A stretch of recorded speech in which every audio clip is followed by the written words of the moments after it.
I truly hope that you'll go back and review the previous videos to this, because all of it is going to be coming together. And if you haven't watched those, you're going to probably miss out on something that's important. I wanted to say that a royal monarch is one considered to have all authority, and they're given this authority upon their coronation ceremony.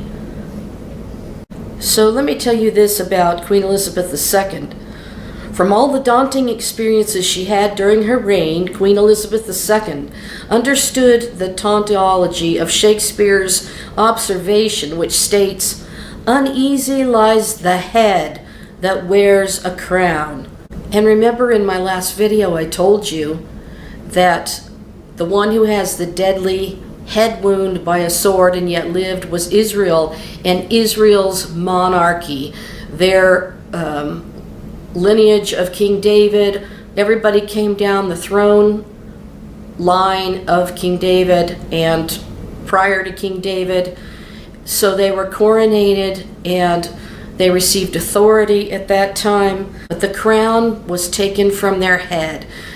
The Lord sent a sword upon Jerusalem, upon his people, but yet he said he would restore his people, and they came back into the land in 1948, and they were restored, and now they are going to be expecting to have a monarch from the throne of David, of which King Charles III does have some genealogy that supposedly goes back to David. And they keep pretty good records for genealogy when you have a monarchy and you have a certain family lineage. So Shakespeare's observation, which stated, "Uneasy lies the head that wears a crown." The challenges she had to face as a ruler were painstaking, but were successfully overcome by her, and she ruled with supreme authority over her people. Now we see in Revelation 13:2, and this is the reason I'm pointing out that it's the monarch that is given supreme authority, is because it says, "The dragon gave the beast his power and his throne and great authority." So there's the power, the throne of the monarchy, and great authority. "The beast I saw resembled a leopard, but had feet like those of a bear, and a mouth like that of a lion." And of course, they have the rampant lion on the flag.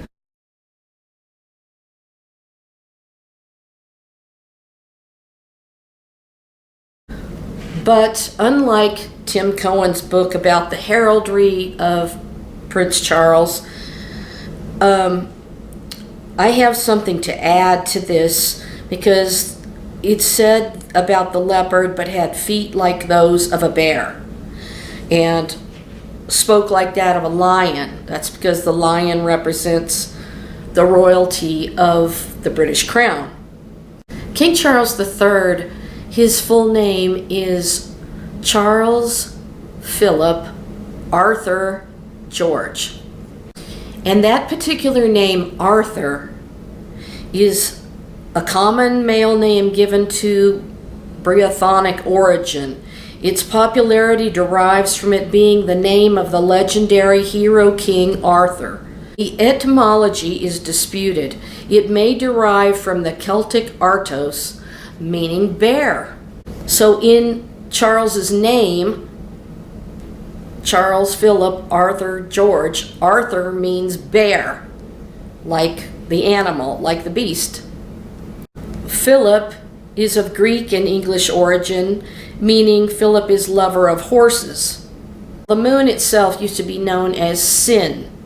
So I believed that whoever was going to be the Antichrist would be supporting or believing in the crescent moon god. And this is really interesting because when you have the royal cipher of the king, you have the letter R, which is Rex, and Rex is Latin for king. So his cipher will have Charles III Rex, which means king, and the crown and the numbers of his name on it. But this is interesting that Rex is Tula, and moon sign associated with the name Rex is Libra. The name Rex has the air element. Somebody wrote down Prince of the Air. Interesting.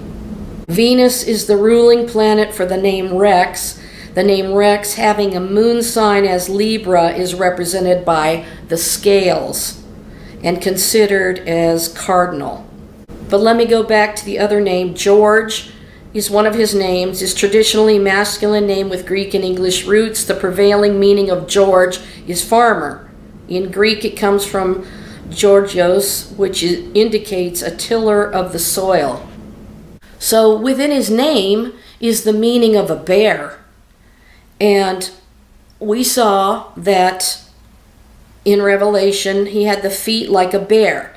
Well, if you determine what it means in royalty, feet represent bad or good footing. It's a symbol of humility. Feet actually symbolize succession of kingdoms. So in his name, and I told you that Charles means free man, but he has the name that represents the bear, and his feet of the bear symbolize the succession of kingdoms, of the monarchy and the ruling royals. Feet are an indication of slipping or stumbling into sins. Now that's kind of interesting because the man of sin will be revealed. Feet represent the efforts required by a messenger for traveling in order to share the good news of God.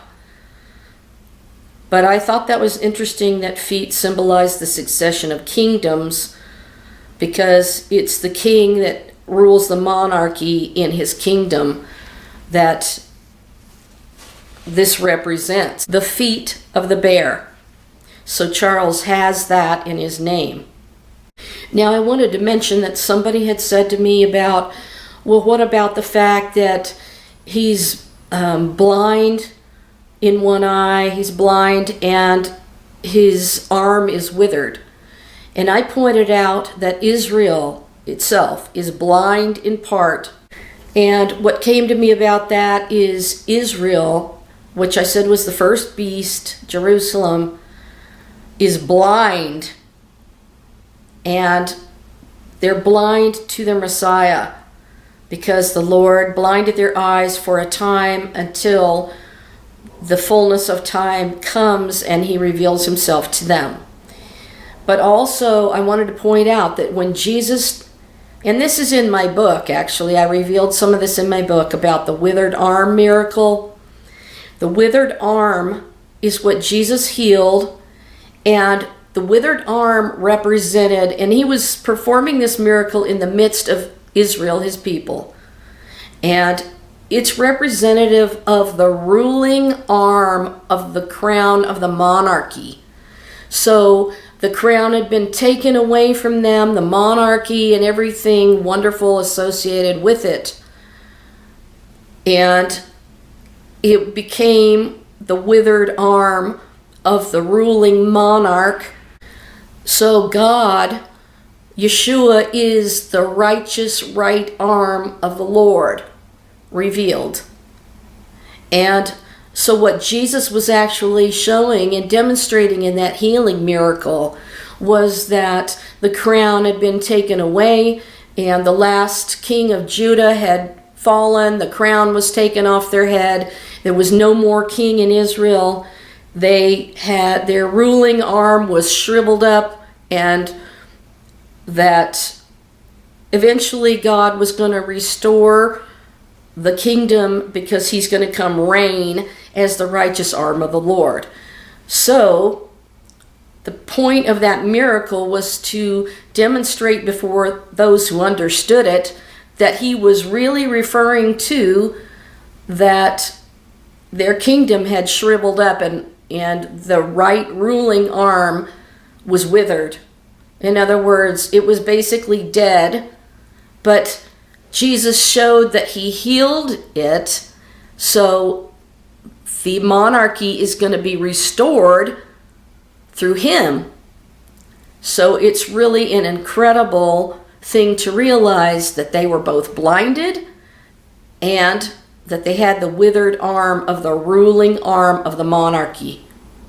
According to God, his own people, Israel and Judah, played the harlot against him, and they were clothed in scarlet. She has a whore's forehead because she committed adultery against God, who was supposed to be her husband, and she was supposed to be his wife. But God said she committed abominations and fornication against him. So what you're supposed to have in your mind is the pure word of God in your forehead, okay? And because she had committed fornication, the word of God was defiled. So she had a whore's forehead. That's defilement. And by not keeping God's statutes and turning against him and playing the harlot against her husband. And I revealed to you the reason why the mark of the beast will be in the forehead and hand, because what they're going to do is, it's going to show the defilement of what was supposed to be his bride. Now, he took out a Gentile bride for himself because they would listen to the king and accept the king. But according to the royal king and the monarchy, and I'll tell you all of the elements of the coronation ceremony so you can understand. I told you that the wedding ring, I realized the wedding ring is placed on the right hand in Israel, and it's also placed on the right hand of the monarch and the sovereign at the coronation ceremony. Now, I talk about some of this in my book by complete, it's not coincidence, it was divinely directed. But this is why they're going to have the mark on the right hand and the forehead. It's a sign of defilement, that you've committed fornication against God and you've turned against his ways. And so you'll receive the mark on the right hand. That's the wedding hand that shows you're defiled. And so there will be no salvation after that mark of the beast. So if you know anything about diamonds, and a lot of people don't, but one of the very largest, if not the largest diamond company is De Beers. And it might interest you to know that, of course, they're experts about the British crown jewels and the diamonds that are in the jewels of the monarchy. And guess what I discovered about this? You're not going to believe this. De Beers calls it forever mark. Mark. Forever mark. It's going to have to do with the monarchy, the royal cipher, and the king is going to be coronated with diamonds of the forever mark. Stunning, huh? So let me read to you about what happens with these gemstones and these incredible jewels from the crown jewels at the British royal coronation with the crown jewels. The British coronation is a ceremony full of history and ritual and pledges and promises from the sovereign to their people that are made to last a lifetime. The forever mark, I should say. Central to any coronation ceremony are the crown jewels, made with skill and craftsmanship and full of history. Each sacred item within the collection symbolizes different aspects of the monarch's power, the promises that they make, and the relationship between sovereign and their country. The crown jewels feature some of the world's most famous diamonds, which are the ultimate symbol of strength, power, and commitment. And might I say, authority.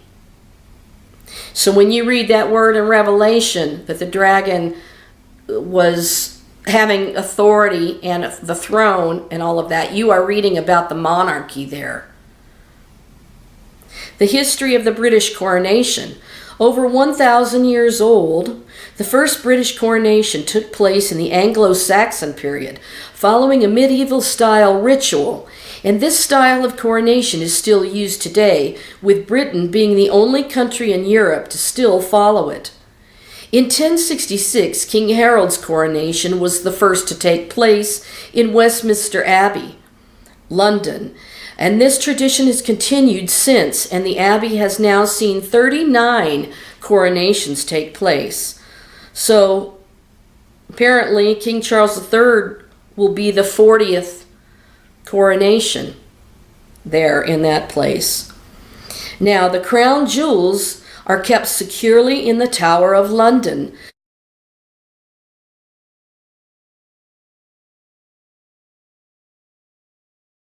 The crown jewels have been added to over time, but at the core of its collection remain the set of ornaments made for King Charles II in 1660. Here we delve into the stories of just some of the beautiful pieces that are part of the crown jewels.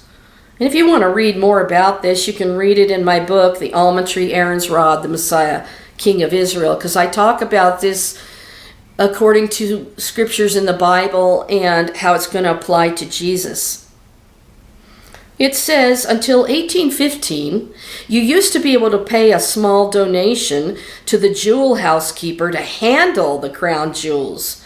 Unfortunately, this opportunity ended when the imperial state crown of King George I got bent out of shape by an eager visitor. And you may have seen during the Queen's funeral that there at the end, they removed from the top of her coffin her royal scepter, the orb with the cross on top of it, and the royal crown with the cross on top of it.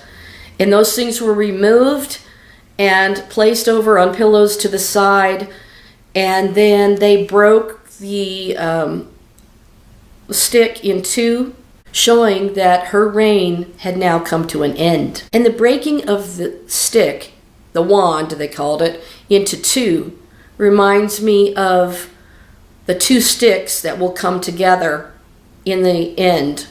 And incredibly, I just realized this connection that it states one kingdom, one king in Ezekiel 37, verse 15. Again, the word of the Lord came to me saying, as for you, son of man, take a stick for yourself and write on it, for Judah and for the children of Israel, his companions. Then take another stick and write on it, for Joseph, the stick of Ephraim, and for all the house of Israel, his companions. Then join them one to another for yourselves into one stick, and they will become one in your hand. And that, my friends, is the ruling monarchy. The two sticks that are, it's the broken wand of the monarchy, and it's going to come together into one stick, meaning the reigning authority of the king and the monarchy. Is that incredible?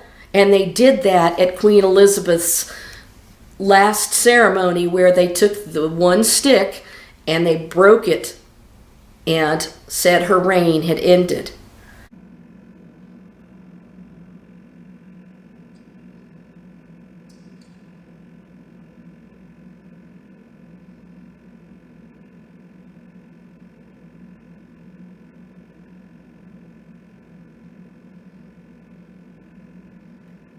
So because Judah and Israel and all of their reign came to an end, God is going to put it back into one stick.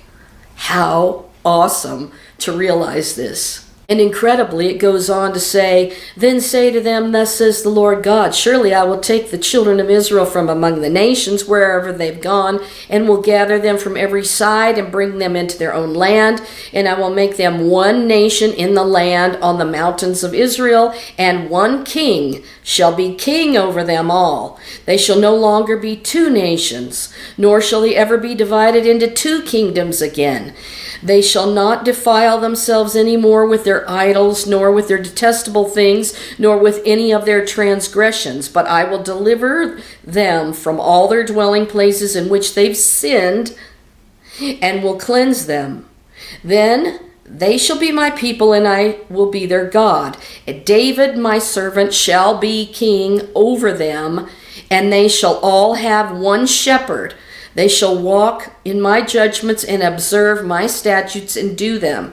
Then they shall dwell in the land that I have given to Jacob my servant, where your fathers dwelt, and they shall dwell there, they, their children, and their children's children forever. And my servant David shall be their prince forever. Moreover, I will make a covenant of peace with them, and it shall be an everlasting covenant with them. I will establish them and multiply them, and I will set my sanctuary in their midst forevermore. My tabernacle also shall be with them. Indeed, I will be their God, and they shall be my people. The nations also will know that I, the Lord, sanctify Israel, when my sanctuary is in their midst forevermore. Now that's going to come when Jesus, who's of the true lineage of David, comes down from heaven and sets up his sanctuary in the midst forever. And right now, Israel does not believe Jesus is king, but they're going to take another king that they think is from the lineage of David, and they're going to place him as their authority, and they're going to come under him, and I'm going to show you proof of this. So isn't this incredible? It's telling you in the last days that this is going to happen. But instead of waiting for the real Messiah, they're going to appoint an anointed king. And that happens at the coronation ceremony. Now, when I just mentioned that there was, when Queen Elizabeth's father passed away and he was the king, it took them 16 months from the time she became queen to do the coronation ceremony. And somebody just wrote me and said that they had said that they could put the third temple up within 18 months. So if it was to take them that same length of time for King Charles III's coronation ceremony, that would put it right at the time that the temple would be completed, potentially at the time of his coronation. So that would be incredible if they started building the temple right away, which we saw that they were chiseling stones for the third temple already. We saw that back in springtime. And if they can, from here to the coronation, build the temple or start building it sometime in between that, it would be interesting if he's going to be coronated around the time that the temple's ready. I find that really fascinating. Now you have to hear the next part, and some of this I wrote in my book, and it's really, really fascinating stuff. And one of the things I wrote in my book is that when the king wears the ring on his right hand on the fourth finger, it means he's married to the land. He's married to the nation and all of the parcels of land that he rules. Now, I was speaking about De Beers and the forever mark, and how King Charles III will have these diamonds that are in his royal crown jewels that he's going to wear at the coronation ceremony. Now, the story about this Cullinan diamond was the world's largest diamond. It was cut by somebody named Joseph Asher, if you can believe that. In my book, it's all about the royal scepter, and this largest diamond in the world is in the scepter that Queen Elizabeth had in her hand during the coronation ceremony it says, on January 25th, 1905, at the Premier Mine in Pretoria, South Africa, a 3,106 carat diamond was discovered during a routine inspection by the mine's superintendent. Weighing 1.33 pounds and christened the Cullinan, it was the largest diamond ever found. Frederick Wells was 18 feet below the Earth's surface when he spotted a flash of starlight embedded in the wall just above him. His discovery was presented that same afternoon to Sir Thomas Cullinan, who owned the mine.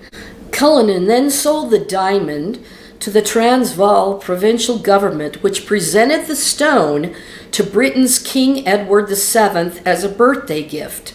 Worried that the diamond might be stolen in transit from Africa to London, Edward arranged to send a phony diamond aboard a steamer ship loaded with detectives as a diversionary tactic. While the decoy slowly made its way from Africa on the ship, the Cullinan was sent to England in a plain box. Edward entrusted the cutting of the Cullinan to Joseph Asher, head of the Asher Diamond Company of Amsterdam. Asher, who had cut the famous Excelsior diamond, a 971-carat diamond, found in 1893, studied the stone for 6 months before attempting the cut. On his first attempt, the steel blade broke, with no effect on the diamond. On the second attempt, the diamond shattered exactly as planned. Asher then supposedly fainted from nervous exhaustion. The Cullinan was later cut into 9 large stones and about 100 smaller stones valued at millions of dollars all told. The largest stone is called the Star of Africa I, or Cullinan I, and at 530 carats, it is the largest cut, fine-quality, colorless diamond in the world. The second largest stone, the Star of Africa II, or Cullinan II, is 317 carats. Both of these stones, as well as the Cullinan III, are on display at the Tower of London and Britain's other crown jewels. Both of these stones, as well as the Cullinan III, are on display in the Tower of London with Britain's other crown jewels. The Cullinan I is mounted in the British sovereign's royal scepter, while the Cullinan II sits in the imperial state crown.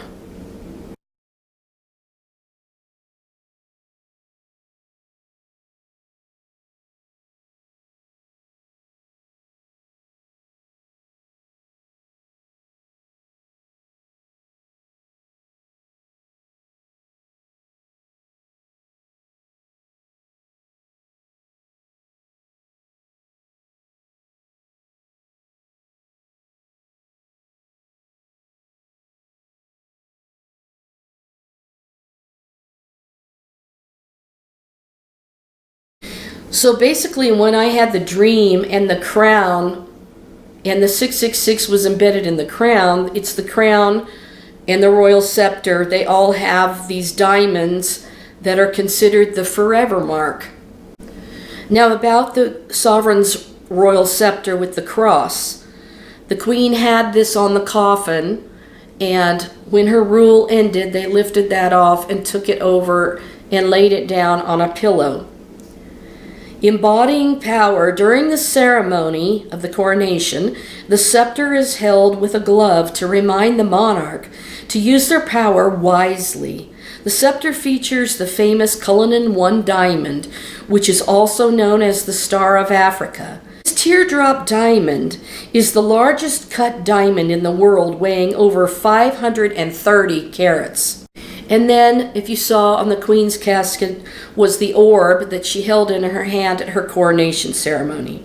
Made of gold, the orb features 365 diamonds.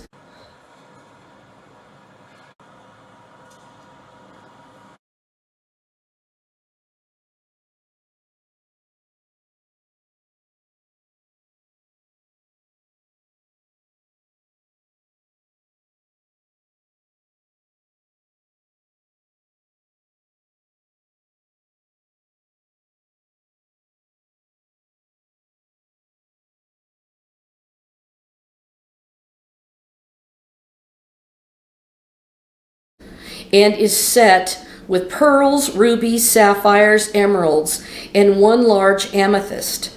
During the ceremony, it's placed in the right hand of the monarch before being placed on the altar, an expression of the monarch's authority. The tradition of a monarch receiving the orb dates back to Roman times. So, there you have it in Revelation. The one who gives authority to the beast that's, dealing with the throne, that is the monarchy. There's no doubt about it. And that is another proof that this is going to be likely King Charles III, since he is the successor to the longest reigning monarch on the earth. It also says about the royal sovereign Jesus that he has given him authority. That's because he's the monarch, the king, to judge, because he is the Son of Man. And he has given him authority to judge everyone because he is the Son of Man. And I'll show you a little bit more about the royal regalia regarding judging everyone with his authority. And that authority is given to you as the royal monarch at the coronation ceremony and as the reigning king.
Now, when I told you the other day that Revelation 13:11, when it talks about, then I saw another beast coming up out of the earth, and he had 2 horns like a lamb, and spoke like a dragon.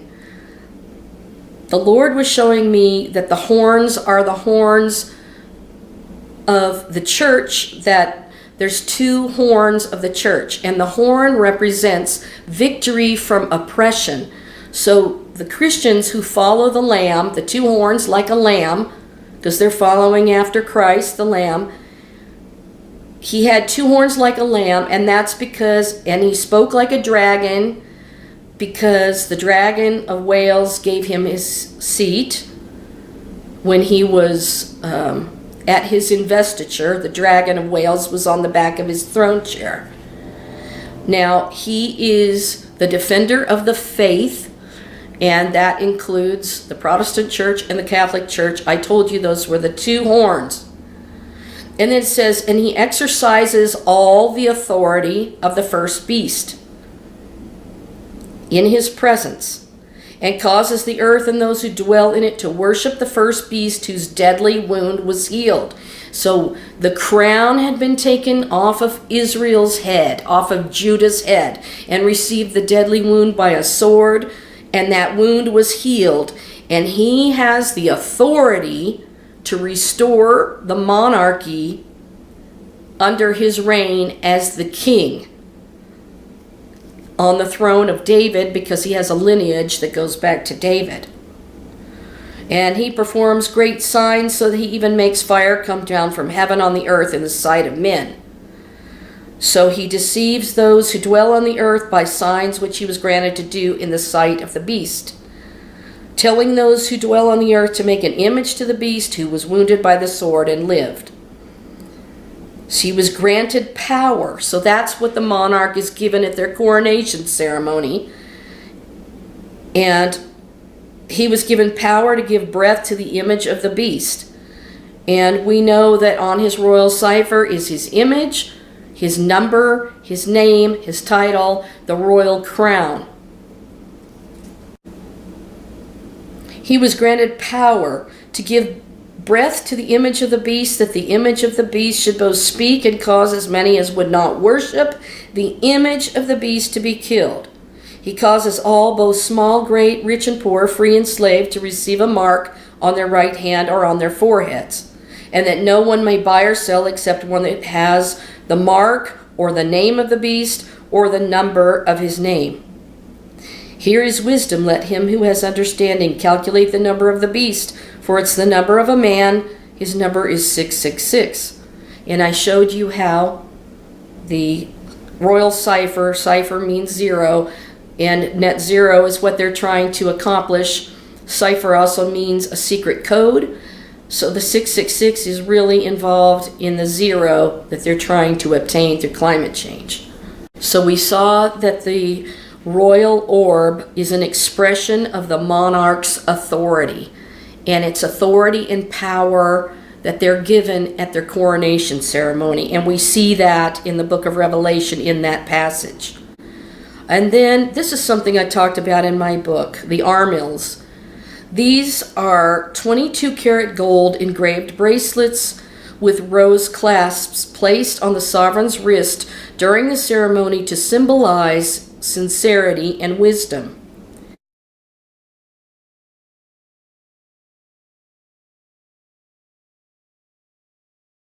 And then we have the king or queen's sovereign ring, known by some as the wedding ring of England.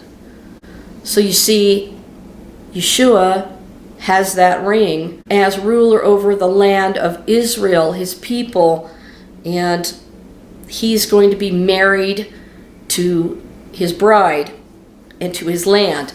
And so I was saying that because they've committed fornication in the book of Revelation, that's why the mark of the beast is going to go on the forehead and on the wedding hand.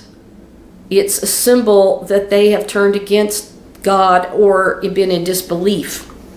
Let me finish this. It says, known by some as the wedding ring of England. This gold band contains an octagonal sapphire overlaid with square-cut rubies and surrounded by diamonds, placed on the fourth finger of the right hand of the sovereign by the archbishop. The ring represents the sovereign's marriage to the nation. So Jesus is married to the land of Israel, to the nation.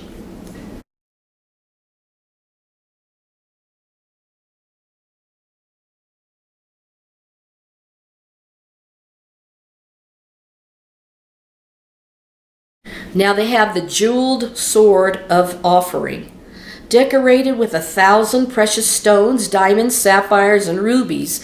The jeweled sword of offering is received with the injunction that it is to be used for the protection of good and the punishment of evil.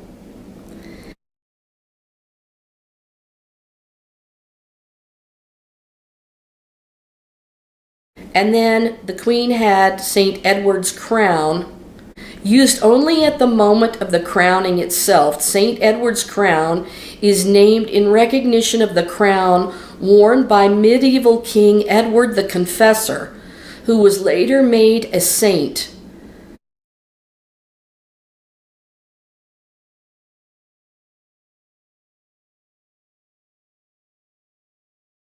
Weighing almost 5 pounds, the crown is set with 444 precious and semi-precious stones.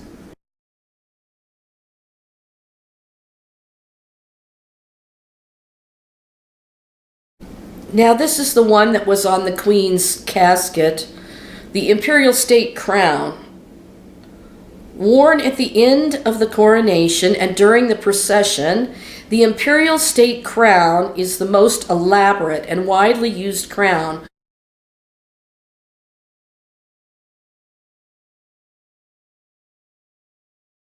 The imperial state crown, worn at the end of the coronation and during the procession, the imperial state crown is the most elaborate and widely used crown, with only the Queen, the Archbishop of Canterbury, and the crown jeweler permitted to touch the crown. So he must have been the one who removed it off the Queen's casket at the funeral.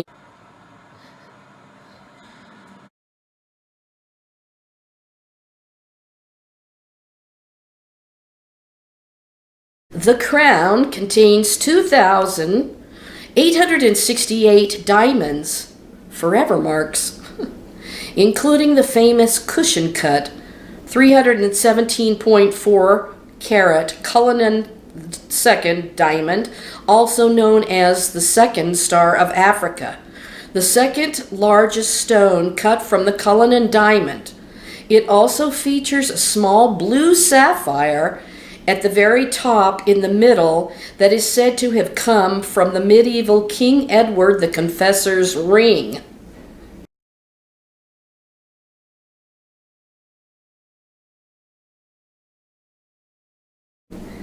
The coronation of Queen Elizabeth II.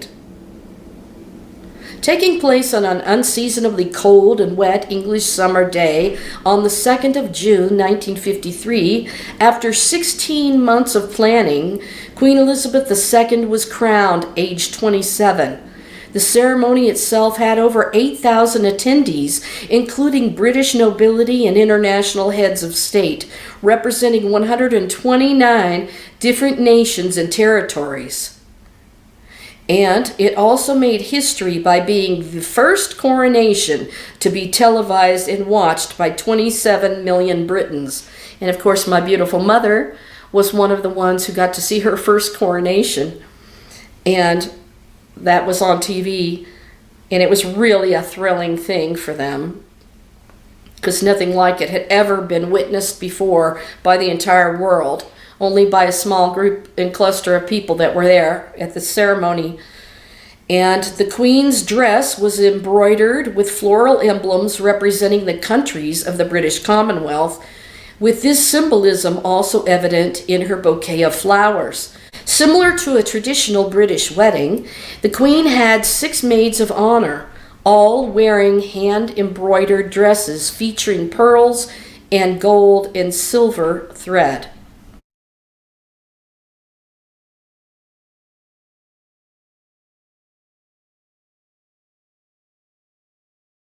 After the ceremony, the Queen rode in a gold state coach, traveling 5 miles around London in a 5-hour parade met by 2 million well-wishers. The procession is also part of a historical ritual that began in the 14th century.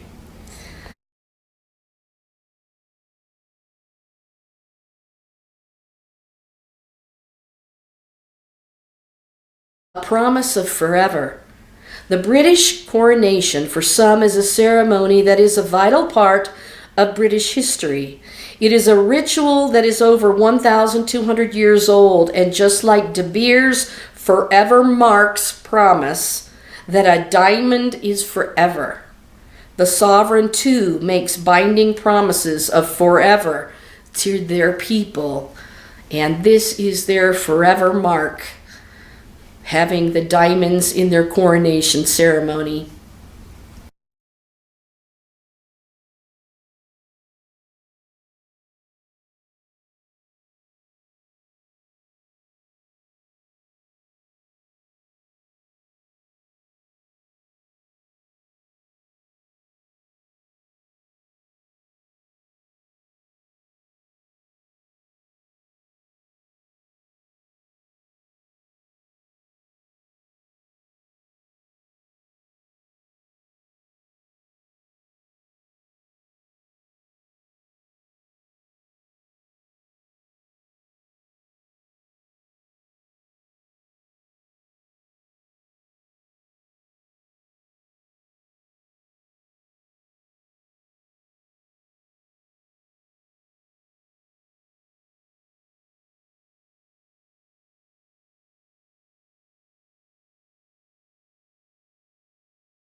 Now they have the Queen Consort's crown, which I suppose will be the one that Camilla is crowned with at the coronation ceremony.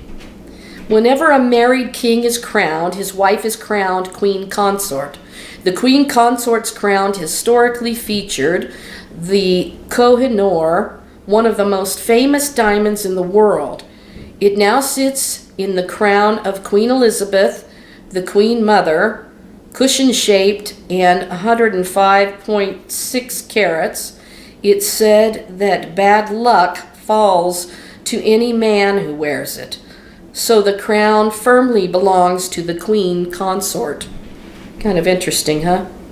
As well as all of the royal crown jewels of the monarchy. Now, one of the things that connects King Charles III to the Jewish people is this fact. And this was written by David Israel, the 13th of Elul, 5782, which was September 9th, 2022. King Charles III was circumcised by a Jewish Moel, cherishes the UK Jews. When Charles Philip Arthur George, the first child of Princess Elizabeth and Philip Mountbatten, was born on November 14th, 1948, that was the same year that Israel became a nation, the same year as this king. His mother hired Rabbi Jacob Snowman, a well-known London physician and Moel, in December of 1948 to circumcise her son. Snowman circumcised other members of the British nobility and royal family, and the princess was reportedly highly satisfied with the rabbi's work. The royal family tradition of hiring Jewish Moels to circumcise their sons goes back to Queen Victoria. However, it was reported that this fine tradition was interrupted in 1982 after the birth of Prince William because his mother Diana, the Princess of Wales, did not approve. Rabbi Snowman's brother, Emmanuel Snowman, married into the Wartsky family of jewelers and for generations provided the royals with jewelry, including the Welsh gold wedding bands for Charles and the former Camilla Parker Bowles, and the bands worn by Prince William, Duke of Cambridge, and the former Kate Middleton. Prince Charles became King Charles III the moment his mother, Queen Elizabeth II, passed away on Thursday, September 8th, 2022. There will be a coronation in a few weeks. It's actually going to be months. But its purpose will only be to ratify his rule. He already has the title, and Camilla is already Queen Camilla, which the late Queen specified in her Accession Day message of February 5th, 2022. Meanwhile, the uncircumcised Prince William does not automatically become the Prince of Wales, and it will be up to the new king to give him the title, which he has already done, that we witnessed just this past week. King Charles III's grandmother, Princess Alice of Battenberg, who lived in Greece, was one of the righteous among the nations. In 1943, the German occupied Athens and rounded up the small group of Greek Jews that had not been deported to Auschwitz yet. The princess hid the Jewish widow Rachel Cohen and 2 of her 5 children who were hiding from the Gestapo. Prince Charles, who visited her tomb in Jerusalem, Princess Alice is buried in Jerusalem. She is buried on the Mount of Olives in the Greek Orthodox Church, which is the one that you see that has the Russian-looking gold domes, that onion-shaped domes that are gold. And that's where she's buried.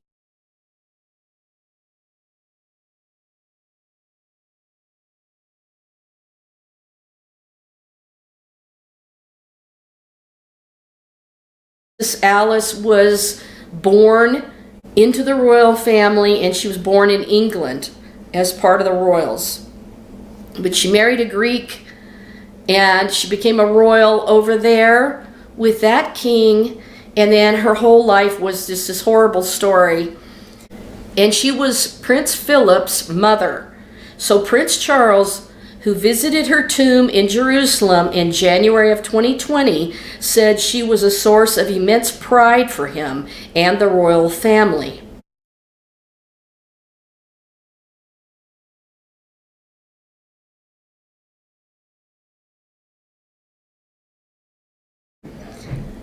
The visit to his grandmother's tomb was part of Prince Charles' official visit to Israel to join many other world leaders at the World Holocaust Forum in Jerusalem, commemorating the 75th anniversary of the liberation of Auschwitz. Prince Charles's office issued a statement saying January's trip will be the first time that the prince has undertaken a program of engagements in Israel, or the quote-unquote occupied Palestinian territories. Well, Prince Charles also visited Israel for Yitzhak Rabin's funeral in 1995 and Shimon Peres's in 2016. On December 6, 2019, Prince Charles delivered a speech he titled "The Special and Precious Connection Between Jewish Community and the Crown" at a reception in Buckingham Palace. He said, among other things, in every walk of life and in every field of endeavor, our nation could have had no more generous citizens and no more faithful friends. He also said, the connection between the crown and our Jewish community is something special and precious. I say this from a particular and personal perspective, because I have grown up being deeply touched by the fact that British synagogues have for centuries remembered my family in your weekly prayers. And as you remember my family, so we too remember and celebrate you. And Benjamin Disraeli, of course, the great prime minister, although baptized as a child, never denied his Jewish heritage, describing himself to my great-great-great-grandmother, Queen Victoria, as the blank page between the Old and the New Testaments.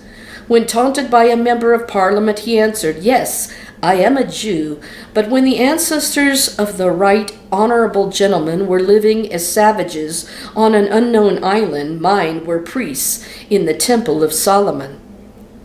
On April 28th this year, Prince Charles visited the headquarters of the World Jewish Relief Agency in Golders Green, London, and praised its charity work in Ukraine, saying what a difference has been made. The prince told one refugee from Odessa that was praying for the end of the war, and she described him as a righteous Gentile. And that is what the Jews accept, a righteous Gentile into their fold. But he was also circumcised by a rabbi, which is a sign of the covenant with God.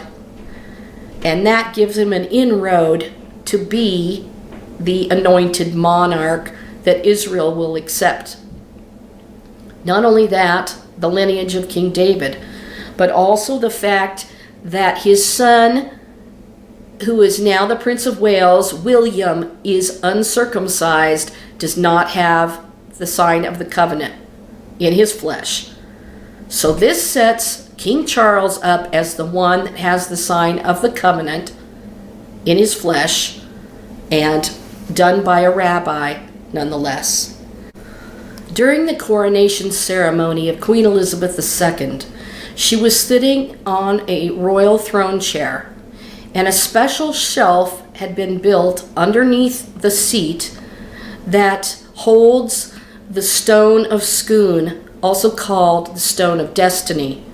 And I just wanted to tell you that that stone will be in the slot underneath King Charles III when he takes the throne. And this is important because although this has been considered kind of a legendary thing, the Stone of Scone, also known as the Liafael stone in Gaelic,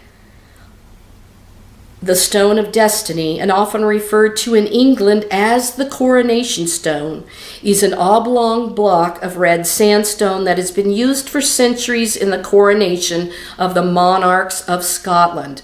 Now, I knew this because my ancestors go back to one of the particular kings in Scotland, and I had read all about their coronations, and I knew all about the story.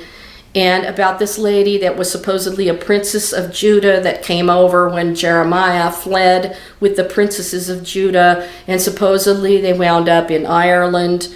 And it was unknown whether this was a legend, folklore, or whether it was a true story. But because the monarchy is using this as their coronation stone, it simply has to have some credibility. It is also known as Jacob's pillow stone and the Tanist stone. And historically, the artifact was kept at the now ruined Scone Abbey in Scone near Perth, Scotland, having been brought there from Iona by Kenneth MacAlpin circa 1841 AD. And I can tell you from my own family history that the kings of Scotland, the first ones, were all buried in Iona.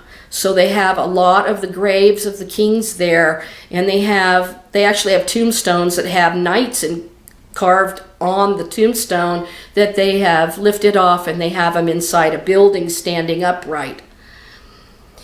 It was seized by Edward I's forces from Scone during the English invasion of Scotland in 1296, and was used in the coronation of the monarchs of England from then on, as well as the monarchs of Great Britain and the United Kingdom following the Treaty of Union of 1707. Its size is 26 inches by 16.7 inches by 10.5 inches, and its weight is approximately 335 pounds. A roughly incised cross is on one surface, and an iron ring at each end aids in transport. Monarchs used to sit on the stone of Scone itself until a wooden platform was added to the coronation chair in the 17th century. So it's actually a slot under the seat of the throne chair. But they used to actually sit on that stone. The stone was last used in 1953 for the coronation of Queen Elizabeth II of the United Kingdom of Great Britain and Northern Ireland. In 1996, the British government the Queen decided to return the stone to Scotland when not in use at coronations, and it was transported to Edinburgh Castle, where it is now kept with the Scottish crown jewels.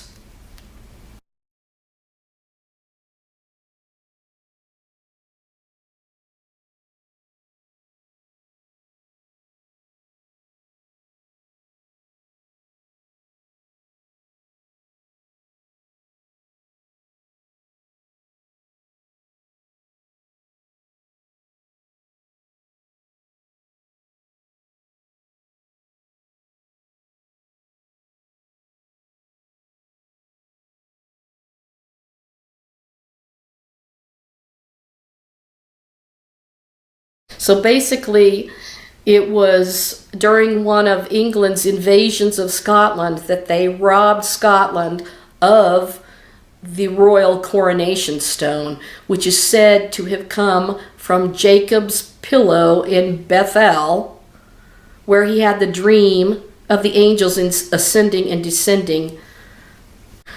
So the stone of Jacob, which it is said to be, appears in the book of Genesis as the stone used as a pillow by the Israelite patriarch Jacob at the place later called Bethel. As Jacob had a vision in his sleep, he then consecrated the stone to God. More recently, the stone has been claimed by Scottish folklore and British Israelism. So who knows? It was said to have been brought over at some point on a ship when these princesses of Judah fled and went that direction and landed in, that territory over there, Scotland, Ireland territory. So wouldn't it be something to consider this fact? King Charles III will have the stone of Scone, the coronation stone of Scotland. And of course, he's part Scottish because his mother was half Scottish, Queen Elizabeth II. That's why she loved Scotland and Balmoral Castle. And this stone of Scone, the Scottish coronation stone, that's considered to be Jacob's pillow stone, will be under his coronation chair in the slot where the stone sits as he's sitting upon the throne being coronated. Don't you think it's interesting that his coronation may be coming in a few months at or around the time that perhaps the third temple will be built by the time of the coronation? We don't know yet. But anyway, the time frame is soon thereafter, I would assume. But we're coming in upon the 7-year time of Jacob's trouble, and this king is going to sit on Jacob's pillow stone to be coronated, and he has the sign of the Jewish sign of the covenant on his flesh, and he comes from the line of King David, supposedly, and he's going to be anointed at the king's ceremony. And there's more, because he's going to be anointed with the royal oil, and Messiah means the anointed one.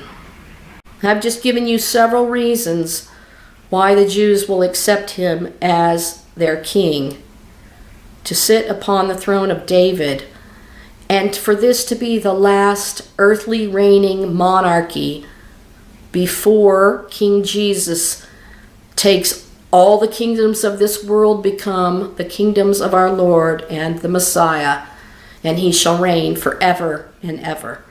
Now, I've just given you huge 3 big reasons that add on to why King Charles III will sit in this position in the future. And it's coming really soon. I am showing you from Scripture, I am showing you from historical records, and I'm showing you proof upon proof. I'm not coming at this from my own thinking, oh, I think this or I think that, at all. And I'm not conjecturing anything. I'm trying to show you absolute proof. So I hope you weigh this proof, and if it's different than anything you ever thought before, I hope you'll give it consideration, and that you'll see and your eyes will be open to what's actually happening now. And one more thing, I have heard the Temple Institute say that when Jacob set up the pillow to lay his head on, he took a stone from the altar. So he laid his head upon a stone from the altar. So this could be not only the coronation stone, but a stone from the altar, which I guess, they put offerings on the altar. So if you're sitting on the throne's chair that has the coronation stone, you're like an offering to God. Stay tuned for part 3, and you'll like the next part too. I have more to say about this topic, and I hope it's exciting to you. So, good night. I hope this blessed you.